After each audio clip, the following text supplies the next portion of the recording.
Brought to you by the Every Dollar app. Start budgeting for free today. Let's go to Detroit, the Motor City.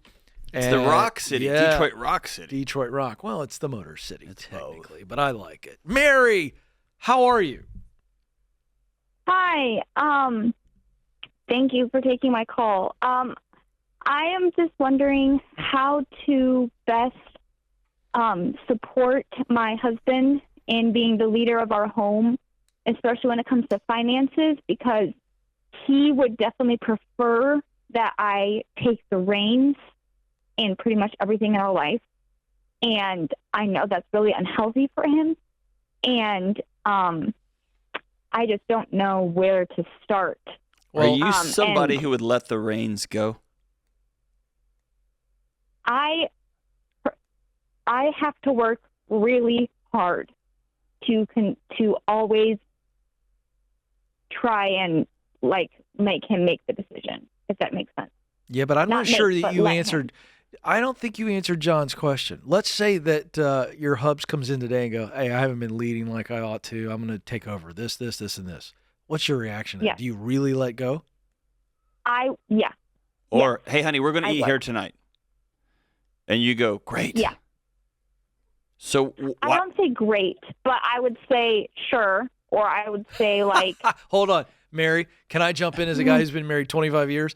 If Stacy says sure to me, I have a follow-up question every time. John, am I right? Hey, can we eat here? Sure. Then I go, well, where would you? My immediate reaction to that from Stacy is, where do you want to eat? Where would you like to eat? Yeah. Am I right? So, okay, hey, Mary, sure, yes. Let me ask you this. I would say I would love to. If he's offering to take me out to eat, then I would say yes to whatever he wants. Okay, paint me. I want you to step back a little bit. The word lead means something different to everybody. Paint me a picture of what leadership, what you want from him specifically.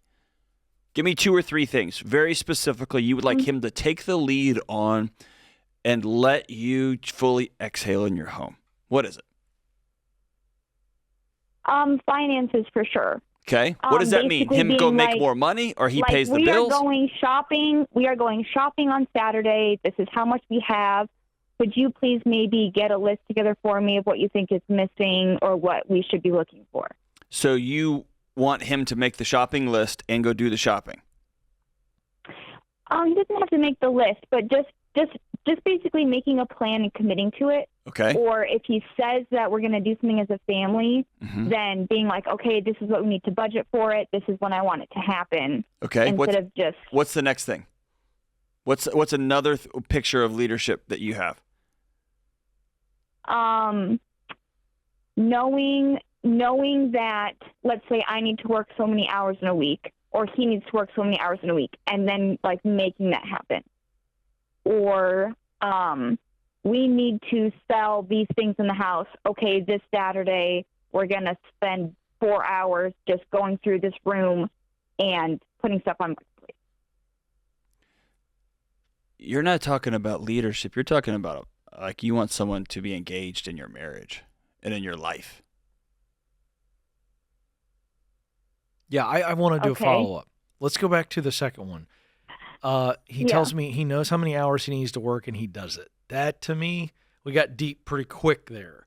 That tells me, unless I misunderstood, that tells me he's not being proactive, or at least you don't think he's being proactive in working as much, i.e. making as much money as he could be. Is that correct, or am I wrong? No, he works a full-time job, and he was working an evening job because we really, really need the income. But we decided that I make more money per hour than he does, and my work is pretty flexible. I work at part-time for an accounting firm, but I could work as many hours as I want in the evenings. So we had made the decision that he was going to put in his 2 weeks at his evening job, and then I would work in the evenings. But it keeps turning into, oh, hey, can we do this first? Or, oh, hey, this needs to be done. And I feel like I don't want to be like, okay, I'm ready to walk out the door as soon as he gets home, and I just leave. I feel like that's rude. Okay, and here's what you've said multiple times. I feel.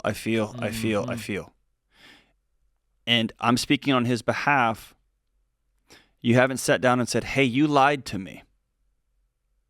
We have those conversations. Okay, all right. Or We do. I feel like you are completely unengaged in this marriage and in this house. Unintentional. Yeah. Right? You're married to a child, Mhm. and you're tired of being his mom too. Fair? Right. I don't want to be. Yes. Okay. I don't think that's my job. You're exactly right. And every time I try and step back, we are all of a sudden 3 months behind in rent, or we have our accounts been overdrawn for days in a row, and it's like, where did the money go? Oh, you're supposed to be working. Oh, but you asked, like, so I keep trying to work more, but we also have 2 young kids. Yeah. Have you sat down with him and said, honey, I am scared to my bones? Mm-hmm. After the and what does he say? week, after the live stream, What does he say? he apologizes. Okay. And then we have the same conversation. You know. What do you know once a about week his about. What do you know about his background? What do you think? Tell John what you think is going on He's with his mom running his life. Gotcha. He grew up with his mom running his life. So we could say, and I'm not trying to hang something on this guy, but we're talking to his wife, John. Right. Is it immature? Do you feel like Right. this is an extremely immature situation? Yes. And where I have no compassion for him, like just as a guy who works really hard to be a good husband and be a good dad and to work really hard at my job, like I get not having compassion there. On the other side, I have great compassion for a guy who simply opens up his toolkit to help out when he has a wife saying, I'm scared, I need your help. And he looks in his toolkit and there's no tools in there. Yeah. And that's why the reason I asked you to be very specific is this doesn't feel sexy. It doesn't feel romantic. It doesn't feel like Hollywood said it was. It doesn't feel like The Notebook. But he may need some very clear guidance. I need you to do this. Yeah. And if you've already done that and he looked at you, and you remember, behavior is a language. If he either said these words or acted these words, I don't really care. What makes you feel safe? I don't really care. I'm not going to do that. Then you have to stop doing the same thing over and over expecting a different result. You have to choose reality, and reality is I am married to a guy that does not care about his wife or his kids. He cares about Yeah. And well, he lives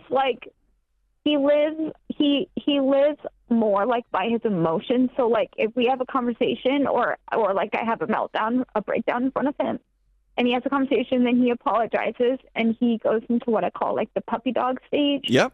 Where he's like nervous about everything he says. Well, and that's why I started this whole call. I started this whole 24 call. hours. I started the whole call asking you, is he allowed to lead in his own home? Do you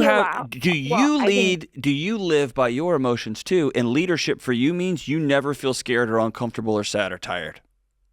Because if that's what leadership is for you, it doesn't exist. I'm sorry, I don't understand what you're asking. I'm saying if leadership means I want a man that I never feel sad or scared or worried about money or frustrated or tired, that's not leadership. That's fantasy. It's not real. Oh, if you right. want I understand. a co-parent and a partner, if you want that and you want him to take the lead on some things, yeah, man, that's all in. You got to be very, very specific. And if he looks at you and says, I can't do this, and tell him, I don't want a puppy dog. I'm okay. I'm asking you. I need you to do these things. And then if he chooses not to, then you have to live in that reality. And I'd go see a counselor ASAP. Got to, right away. Create your free every dollar budget today, the simplest way to budget for your life.